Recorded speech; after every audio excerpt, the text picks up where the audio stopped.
Miss হবে না আপনার পছন্দের টিভি শো। দেখুন জি5 অ্যাপে একদম ফ্রি। আমাদেরকে না আলাদা করে দিও, উপরতলা নিচতলা আলাদা হয়ে যাবে। একটা পাঁচিল তুলে দিও, সিঁড়িঘরের মধ্যে দিয়ে একটা এন্ট্রান্স করে দিও, যাতে আমাকে নিচে নামতে গেলে আর ওর মুখ না দেখতে হয়। আগে সেসব দেখা যাবে পরে, এখন চলো, দেরি হয়ে যাবে। ঠিক আছে, আমরা তাহলে বাইরেই ওয়েট করব। তুমি যেন ভালো খবর নিয়ে এসো। ভালো খবর আনতেই তো যাচ্ছি, কিন্তু দেখো সবটা তো আর আমার হাতে নেই।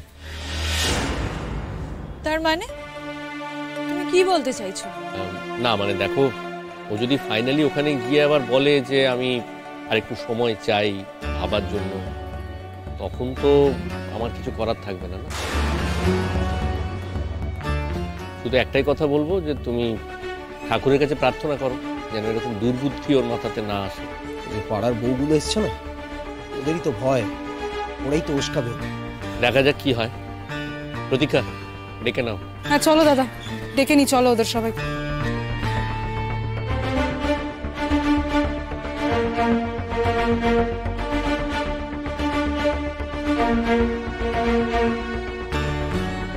তুমি এখানে দাঁড়িয়ে কি করছো বলো তো? চলো উপরে চলো, দাদা তো চলে এসেছে। এখানে দাঁড়িয়ে থাকলে তো আর ডিভোর্সটা হবে না, তাই না? তোমার কি মনে হচ্ছে সেটা আমি জানি না আমায় কোথায় যেতে হবে কোথায় যেতে হবে না? তা তুমি এখানে কি করছো? তোমার অফিস নেই? বাড়িতে এরকম একটা ঘটনা, আমি তো দাদাকে একা ছাড়তে পারবো না, তাই না? বাড়িতে কি এমন ঘটনা? আর তোমার দাদা ভাই তো একা আসেনি। ভবিষ্যতে তোমার দাদা ভাই যার সাথে থাকবে সেও তো সঙ্গে এসেছে।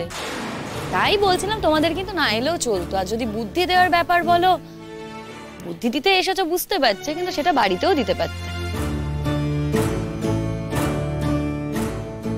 দেখো আমার অফিস, আমি যাব কি যাব না সেই নিয়ে তো তোমার মাথা ব্যথা করে লাভ নেই না। ব্যাপারটা তো আমারও, তাই আমারও মাথা ব্যথা। তোমার ব্যাপার? নিশ্চয়ই আমার ব্যাপার। ডিভোর্সটা তো একা তোমার দাদা ভাইয়ের হচ্ছে না, আমারও হচ্ছে। আরে এত কথা বলে তো লাভ নেই, কাজটা সারতে বলো না। সময় হয়ে গেছে, চলো, দাদা ভাই ডাকছে। আচ্ছা, আমার তো মনে হয় না যে আমার ডিভোর্সের এত তাড়াতাড়ি কোনো প্রয়োজন ছিল। প্রয়োজন তো ছিল তোমার দাদা ভাইয়ের, তাই না? তাহলে যার প্রয়োজন ডিভোর্সের তাকে এসে বলতে বলো না, তুমি বলছো কেন? শুনলে দাদা ভাই?